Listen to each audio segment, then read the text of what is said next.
Everyone at the luxury car showroom laughed the moment the idea was suggested. It was supposed to be harmless fun, a joke to spice up an otherwise boring Friday night for the rich kids who hung around their powerful parents' businesses. Arif Malik, the quiet mechanic who worked in the underground garage of the Malik Group headquarters, was never meant to be part of their world. Grease-stained hands, faded jeans, a plain white t-shirt, Arif blended into the shadows, fixing engines worth more than his yearly salary. He spoke little, worked hard, and never looked anyone in the eye for too long. So when the CEO's spoiled nephew smirked and said, "Let's set him up on a blind date with the boss's daughter," laughter exploded. It wasn't about romance, it was about humiliation. The CEO's daughter, Alina Malik, was elegance personified, educated abroad, refined, confident, and beautiful. The plan was simple: invite Arif to a high-end restaurant under the excuse of a company appreciation dinner, tell Alina it was a charity meet and greet, and let the awkwardness do the rest. Cameras would be hidden, jokes ready, egos satisfied. What no one accounted for was dignity, the kind that doesn't need money to stand tall. Arif almost declined the invitation. He didn't own a suit. He didn't belong in crystal-lit halls or places where menus didn't have prices. But something in him, maybe pride, maybe curiosity, made him accept. He borrowed a blazer from a coworker, polished his worn shoes until they shined, and showed up on time. When Alina entered the restaurant, conversations paused. She moved with quiet confidence, her presence commanding respect without demanding it. When she saw Arif standing awkwardly near the entrance, she didn't laugh. She didn't flinch. She smiled, and that smile confused everyone watching. As they sat across from each other, Arif apologized for his simplicity before the waiter even arrived. Alina stopped him gently and said, "Please don't. I hate pretending." That single sentence cracked something open.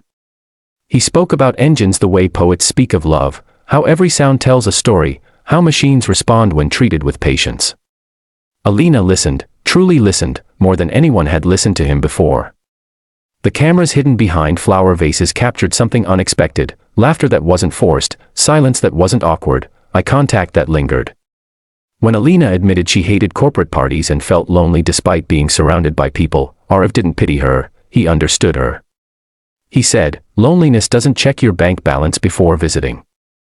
That line silenced the table behind them. The prank began to collapse when Alina leaned forward and said, loud enough for nearby ears to hear, "I like you, Arif." Forks froze midair. Smirks vanished. The CEO's nephew choked on his drink. This wasn't the script. This wasn't supposed to happen.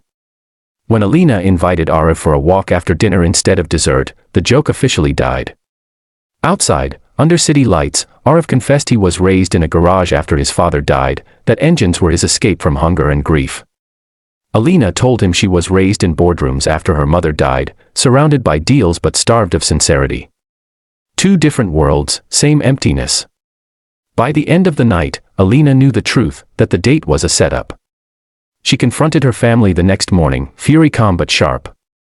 "You wanted to embarrass him," she said, "but all you did was expose yourselves." Arif, ready to quit his job out of shame, was stunned when the CEO himself summoned him, not to fire him, but to apologize. The old man had watched the footage. Not the prank clips, but the moments no one thought mattered. Respect. Honesty. Courage. Weeks passed. Rumors spread. Arif didn't become rich overnight. Alina didn't abandon her world. Instead, something stronger grew: mutual growth. Arif was promoted, not because of romance, but because skill deserves recognition. Alina began spending time in the garage, learning, listening, grounding herself. Society mocked them. Elites whispered. But love, when real, doesn't ask permission. One evening, at the same restaurant where it all began, Alina stood before her family and said, "This man was meant to be your joke. But he became my choice." Silence followed, then applause, slow and reluctant, but real. And Arif, the poor mechanic they tried to humiliate, stood tall, not because he gained wealth, but because he never lost himself.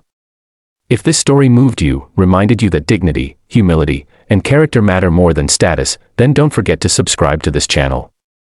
Stories like this aren't just entertainment, they're reminders that real value lies beneath the surface. Subscribe now, because the next story might just change the way you see the world.